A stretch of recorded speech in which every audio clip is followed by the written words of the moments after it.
911, what's the location of the emergency? The corner of 161 and Parkview Road. Okay, is it a crash? Yep. Okay, are you involved? No.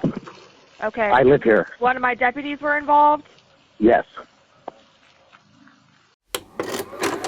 And welcome to First at 4. One quick-thinking neighbor saved a man's life as he was trapped in a sinking BMW after a car crash. Within minutes, the vehicle was submerged with Dangelo and Davis still inside. Dangelo says his experience as a member of the Air Force Air National Guard kicked in. I'm First Lieutenant Paul Dangelo, and I work at the 178th OSS and the 178 OG here at Springfield, Ohio. I'm very grateful I was able to help, you know what I mean? But I call it being in the right place at the right time. I don't think I did anything radically different than the average person, the average guardsman, the average saber would do if they were put in that same situation. I was on patrol on State Route 161. I was coming up to the intersection of Parkview Road when a vehicle ran the stop sign and pulled out in front of me, causing us to collide within the intersection. The vehicle that I struck immediately went into a pond right off the roadway there. I jumped in the pond and swam over. I made contact with the guy in the other car and he was alert and okay. In the midst of me doing that, I heard someone behind me come up and ask if I need help. I turned around, it was Paul Dangelo. Over my career in the Air National Guard, some of the training that I've done, we've taken the Air National Guard's TCCC training, basic triage, dealing with different situations that could arise. I feel confident that I can do more good than not by participating if the situation requires. I told Paul, yes, I did need help, and he immediately jumped in the pond with me to assist me with getting the door open.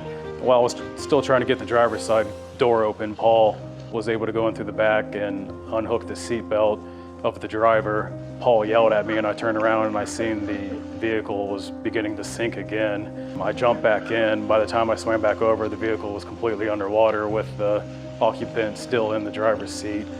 Being in the vehicle and then needing, self-preservation, I had to get out. I mean, I needed air. And then going back and being tired and not certain that he was going to get all the way out and being, an arm's length away from somebody that may or may not make it, and you doing all that you can do and you're not sure that that's going to be enough. That's very difficult. Some moments there in the water where I was not certain it was going to be a happy story, and that was terrifying. These two men, without hesitation, went in and faced that danger of not only the water, the very frigid water, the water, the environment that placed them in, plus the danger of being trapped under a rapidly sinking vehicle, that if they would have been stuck by that vehicle, no one would have been able to get them out from that. The emergency responders who came to the scene in order to pull the vehicle out of that pond even said that they will not go anywhere where that vehicle might be able to move. They put the safety and the life of the man inside that car above their own. They epitomize service before self. No doubt in my mind, there's no way I would have pulled him, not only out of the vehicle, but swam him out because he couldn't swim because he had broken arms if Paul didn't show up. That, absolutely no doubt in my mind, that guy would have died that day if Paul didn't show up. How are you? Good, man. How are you? Good. Good seeing you. You too. Initially, as somebody I'm not used to doing what the sheriff department does. You guys do amazing work, and it's outside the scope of my normal duties. I wasn't the first one in the water, you were, so you made that decision first. So following your lead, going in there, and then coming up to assess the situation with you, your communication, he's trapped in there. There's no way that I could have done that by myself. I definitely feel a special connection with you because that was an experience that I will remember forever. Absolutely, yep. Definitely never forget that day.